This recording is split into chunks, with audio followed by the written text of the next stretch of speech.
Some truths don't explode. They don't scream or crash through the door. They creep in quietly, wearing the disguise of something small, something harmless, a single detail, a single number. And yet, that Meghan Markle's picture-perfect royal image has long captivated the world. But cracks in that carefully crafted story are starting to show. Her estranged half-sister, Samantha Markle, is now speaking out, claiming that the reality of Meghan's life before Prince Harry is far different from what the public has been led to believe.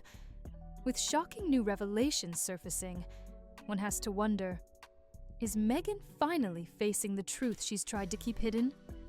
Before Meghan Markle became a duchess, a global headline, and one half of the most controversial royal couple in modern history, she lived a very different life. Back then, Meghan was known as an American actress, best recognized for her role as Rachel Zane on the legal drama Suits. She was building a steady career in Hollywood, attending red carpets, and cultivating a carefully polished public image. Alongside acting, she ran a lifestyle blog called The Tig, where she shared thoughts on wellness, food, travel, and self-growth. It was aspirational, stylish, and very much in line with the image of a confident, independent woman finding her place in the world. Everything changed in 2016 when Meghan met Prince Harry. Their relationship moved fast, and by 2018, they were married in a royal wedding, watched by millions around the globe. Almost overnight, Meghan went from actress and blogger to Duchess of Sussex. With that transformation came intense public curiosity. People didn't just want to know who Meghan was now, but who she had been before Harry. Her career, her friendships, her relationships, and especially her family background, suddenly became fair game for public discussion. Meghan often spoke about her past in a way that suggested distance and independence. She described herself as having grown up largely on her own, navigating life without much family support, and carving out success through sheer determination. That narrative resonated with many people. It fit the story of a self-made woman who found love unexpectedly and stepped into a world she never imagined. But not everyone agreed with that version of events. So all of these lies started coming out, but we didn't know that she had told the royal family so many porky pies. So it makes sense. Oh my God, I've got to keep everybody away because if they start talking. Enter Samantha Markle, Meghan's older half-sister from her father's side. Samantha has been one of Meghan's most outspoken critics for years, and she strongly disputes Meghan's version of her early life. According to Samantha, the story Meghan tells the public leaves out key details and paints an incomplete picture of her past. Samantha claims that Meghan was not as isolated from her family as she suggests, and that their relationship, especially in earlier years, was closer than Meghan admits. Samantha has repeatedly said that Meghan's rise to global fame came with a rewriting of personal history. In her view, Meghan distanced herself from her family, not because of long-standing estrangement, but because it didn't fit the new royal narrative. Samantha insists that before Harry, Meghan was very much part of a broader family circle, benefiting from support, connections, and shared experiences. These claims have fueled years of interviews, social media posts, and public statements that continue to keep the family feud alive. One of the most sensitive areas Samantha touches on is Meghan's life before Harry, particularly her relationships and personal choices. Samantha suggests that Meghan's romantic history and social life were far more complex than the fairy tale image presented after she joined the royal family. While Meghan has never gone into deep detail about her past relationships beyond what's publicly known, Samantha implies that certain parts were intentionally glossed over to maintain a clean, relatable image for the public. To be clear, many of Samantha's claims are disputed and remain unproven. Meghan has consistently stayed mostly silent or offered brief responses, often framing the situation as painful family conflict rather than factual disagreement. Still, the mere existence of these allegations has had an impact. In the world of celebrity and royalty, perception matters almost as much as truth, and the ongoing back and forth has made some people question how much of Meghan's story they truly know. The tension between Meghan and Samantha isn't just about sibling rivalry. It reflects a deeper clash over identity and narrative control. Meghan's version emphasizes independence, resilience, and emotional distance from a complicated family. Samantha's version emphasizes shared history, family involvement, and what she sees as selective storytelling. Each side claims the other is misrepresenting the truth, and the public is left trying to sort fact from emotion. You don't have to pretend to be someone else. You don't have to dress like Diana. You don't have to say you got grants and scholarships. Give accolades to those who bring you up. Is she not close to your father? Meg? Yeah. This family conflict eventually spilled into the legal arena when Samantha filed a defamation lawsuit against Meghan, arguing that statements Meghan made about her were false and damaging. The case drew even more attention to their fractured relationship. Although the lawsuit was dismissed by a judge, the headlines alone reinforced the idea that this was no ordinary family disagreement. It was a deeply personal battle playing out on a global stage. For Meghan, the controversy comes at a cost. Her public image is carefully tied to themes of authenticity, truth, and speaking one's lived experience. When a close family member openly challenges that narrative, it naturally raises uncomfortable questions.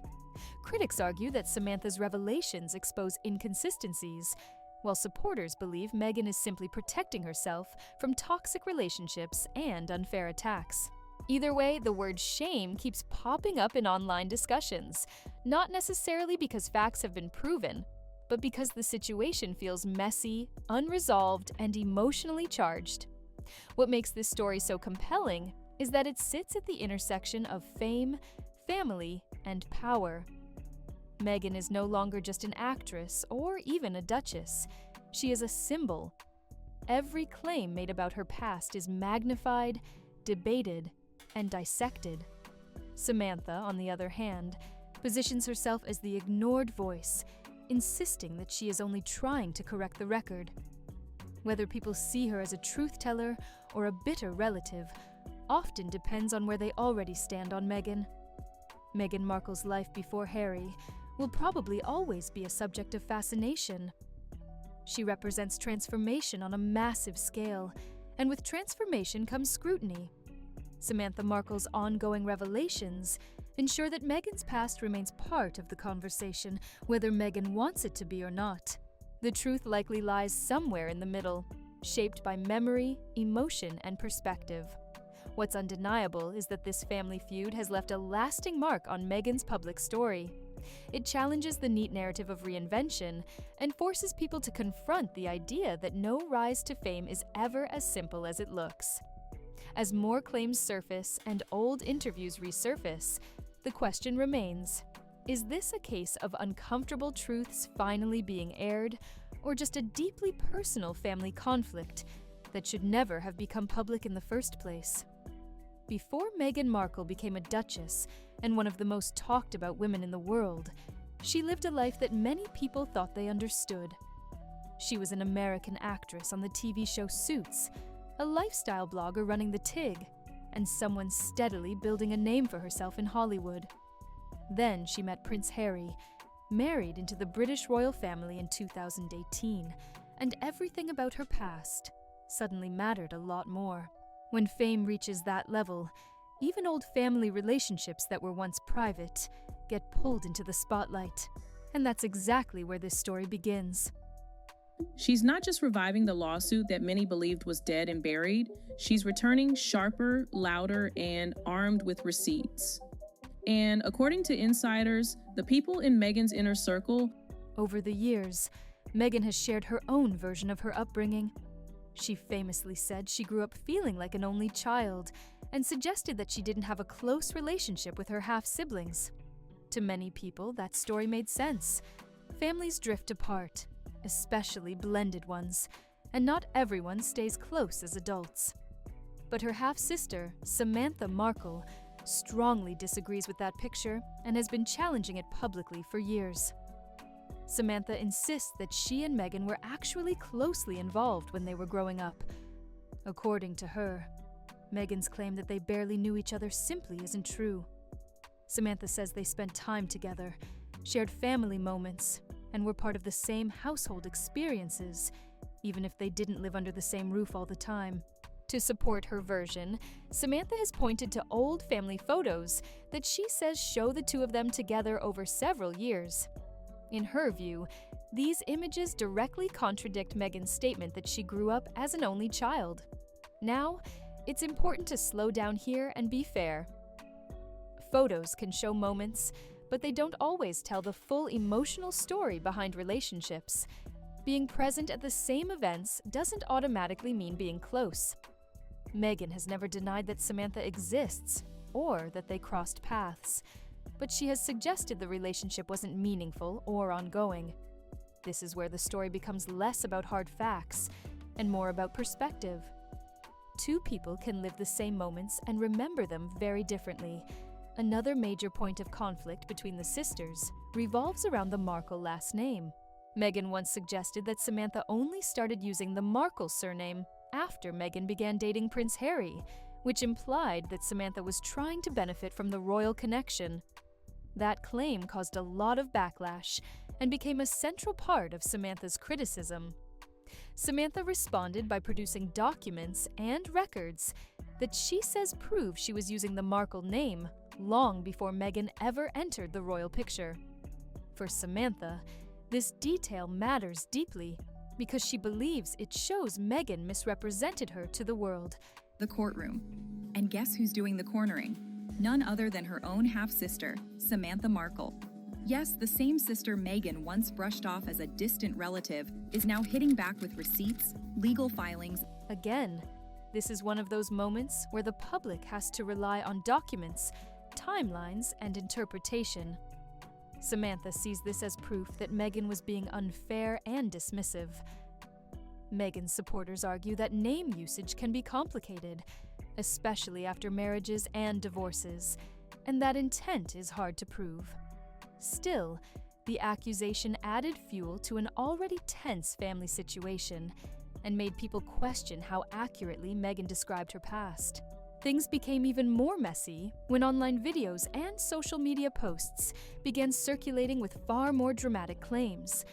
Some of these videos alleged that Samantha revealed secret relationships from Meghan's past, including rumors about teenage marriages or questions about Meghan's age and personal history. These claims spread quickly on platforms like YouTube and Facebook, often presented in sensational ways designed to shock viewers. Here's where it's absolutely crucial to be clear and responsible. These allegations are unverified gossip. They are not supported by reputable news organizations or solid evidence. They exist mostly in online spaces where speculation and rumor often get mixed with fact. While these videos attract attention, they should not be treated as established truth. Saying this clearly matters, because once rumors are repeated enough times, they start to sound real, even when they aren't. Samantha herself has made many strong claims, but not all of the most extreme rumors can be directly traced back to her. In many cases, online creators exaggerate or twist what she says to generate views. This has created a situation where Meghan is judged not just on what Samantha has actually stated, but also on what the internet claims Samantha has revealed. That distinction often gets lost in the noise. See, Samantha filed a lawsuit accusing Meghan of defamation after Meghan's infamous Oprah interview, where she claimed she grew up as an only child. Remember that? The conflict between the sisters eventually moved from interviews and social media into the courtroom. Samantha filed a defamation lawsuit against Meghan in Florida, arguing that Meghan's public statements about her were false and damaging. She claimed these comments harmed her reputation and caused emotional distress. For a moment, it seemed like this legal battle might finally force some clarity. However, a judge dismissed the case, ruling that the statements in question were either opinions or substantially true under the law. This decision was a major setback for Samantha, though she has chosen to appeal. Legally speaking, the dismissal doesn't prove that Meghan told the full truth about everything, but it does mean that the court didn't see her statements as defamatory in a legal sense. That's an important distinction that often gets misunderstood online. So where does all of this leave Meghan? The phrase "in shame" gets used a lot in headlines, but shame isn't always about guilt. Sometimes it's about discomfort, embarrassment, or having personal matters dragged into public view. Whether Meghan is truly ashamed or simply exhausted by the ongoing conflict is something only she knows. What's clear is that these revelations and disputes have complicated her carefully shaped public narrative. For some people, Samantha's claims raise serious questions about honesty and image building.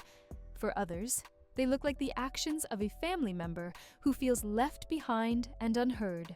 The truth may not fully belong to either extreme. Family relationships are messy, emotional, and rarely fit neatly into public narratives. Meghan Markle's life before Harry will always be debated, especially as long as family members continue to challenge her version of events. What we can say for sure is that many of the most explosive claims remain allegations, not proven facts. Understanding the difference between what is claimed, what is documented, and what is pure rumor is essential. Without that clarity, it's easy to mistake online noise for truth and personal pain for evidence. If you could choose one thing for people to know the truth about you, what would that one thing be? The one thing, oh gosh, what's the one thing? Before Meghan Markle ever stepped into a royal palace or became a global headline, she worked hard to shape a public identity built around independence, ambition, and self-made success. She has always emphasized that her life before Prince Harry was about building a career, finding her voice, and standing on her own 2 feet. Meghan often presents herself as someone who didn't rely on privilege or powerful connections, but instead carved out her own path through persistence and discipline. This version of her story is central to how she wants the world to see her, not as someone defined by scandals or drama, but as a woman who earned her place. Meghan's acting career is a big part of that narrative. She didn't become famous overnight. Before Suits, she worked smaller roles, auditions, and side jobs, like many struggling actors do. When Suits finally gave her stability and recognition, it felt like a reward for years of effort. She has spoken about how proud she was of being financially independent and how important it was for her to support herself. This matters because it feeds into the image she promotes, a woman who built her own life long before she met a prince. Then there was The Tig, her lifestyle blog. To Meghan, this wasn't just a hobby. It was a personal project that reflected her interests, values, and voice. She wrote about food, travel, wellness, and self-reflection, presenting a version of herself that felt thoughtful, modern, and aspirational. The blog allowed her to connect directly with people without the filter of tabloids or studios. It reinforced the idea that Meghan was more than an actress. She was a thinker, a curator, and someone deeply aware of how she wanted to be seen. When Meghan entered the royal world, that carefully built image didn't disappear. Instead, it became even more important. She often highlighted her pre-Harry life to show that she wasn't defined by royalty. In interviews, she made it clear that she didn't see herself as someone rescued by a prince, but as an equal partner who already had a full life. This framing was powerful, especially for people who admired her as a symbol of modern womanhood. The story of Meghan Markle has been neat and polished. It's the kind of story that feels safe. A young girl grows up in Los Angeles, graduates from a private high school, goes to college, becomes an actress, and one day marries. However, once family members like Samantha Markle began publicly challenging Meghan's version of her past, cracks appeared in that polished narrative.